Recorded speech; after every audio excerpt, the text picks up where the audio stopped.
পাঁচমিশালি মাছ কার না ভালো লাগে খেতে বলেন। পাঁচমিশালি মাছের তরকারি দিয়ে ভাত খাইতে কিন্তু অনেক অনেক বেশি মজা লাগে। আর পাঁচমিশালি মাছটা না ঢাকা শহরে খুবই কম পাওয়া যায়, কিন্তু দেশ গ্রামে অনেক বেশি পাওয়া যায়। যেহেতু এখন বর্ষার আর কি সিজন চলতেছে, আমার কাছে মনে হয় যে গ্রামগঞ্জে এখন অনেকটা পাঁচমিশালি মাছটা বেশি পাওয়া যাবে। যেহেতু আমার শ্বশুরবাড়ির পাশে নদী, তো আশা করি বাড়িতে যাওয়ার পরে তো মাছগুলি আর কি কিনে খেতে পারবো যদি আল্লাহ বাসায় রাখে।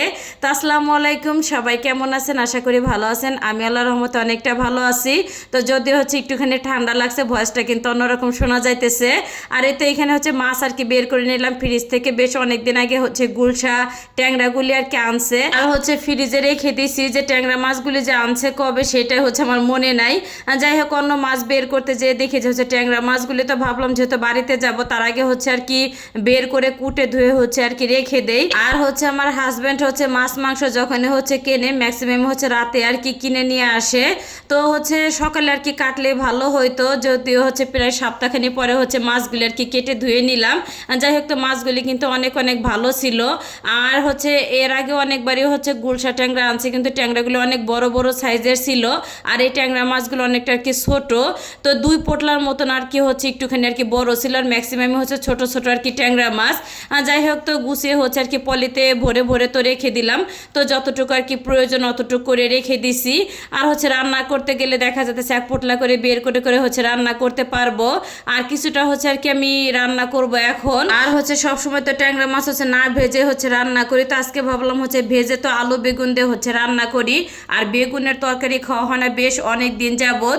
আর বেগুনের তরকারি কিন্তু আমার কাছে অনেক অনেক বেশি ভালো লাগে। যাই হোক, আর এই তো ট্যাংরা মাছগুলি কিন্তু ভাজা হয়ে গেলে তো বেগুনগুলি একটুখানি আর কি ভেজে আর কি দেবো। আর বেগুন একটু ভেজে দিলে খেতে অনেকটা ভালো লাগে, আবার কাঁচা দিলেও ভালো লাগে। যাই হোক, তো একটুখানি আর কি ভেজে ভেজে আর কি আমি উঠিয়ে নিছি।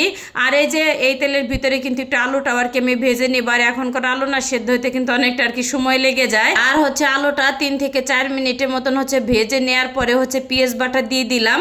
আর পেঁয়াজ বাটা এখন সুন্দর করে আর কি আমি ভেজে নেব। সাথে কিন্তু একটুখানি আর কি আদা রসুনটাও দিয়ে, তো শুকনো মশলা দিয়ে পানি দিয়ে তারপর আলুগুলি আর কি আমি অফ ক্যামেরা একটু সেদ্ধ করে নিছি।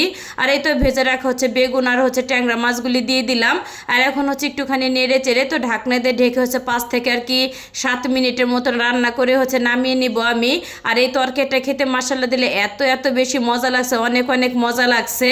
আর যাই হোক, আর এই তো আমি একটুখানি আবারও পানি দিয়ে দিলাম। পানিটা দেওয়া হয়ে গেলেই তো ঢাকনা দিয়ে ঢেকে আর কি তরকারিটা আমি রান্না করে নিছি। আর কাঁচামরিচ আর কি দেওয়ার কথা ভুলে গেছিলাম। যাই হোক, তো কাঁচামরিচটা দিয়ে দিলাম। আর একটুখানি নুন প্রয়োজন ছিল, তো নুনটা দিয়ে তো ঢাকনা দিয়ে ঢেকে আবার 2 মিনিট আর কি আমি রান্না করে নেব। তো সব মিলে কেমন লাগলো আজকের ভিডিওটা সবার কাছে অবশ্যই কিন্তু কমেন্ট করে জানাবেন। তো ভিডিওটা আমি এখানে শেষ করলাম। সবাই ভালো থাকবেন, আল্লাহ হাফেজ।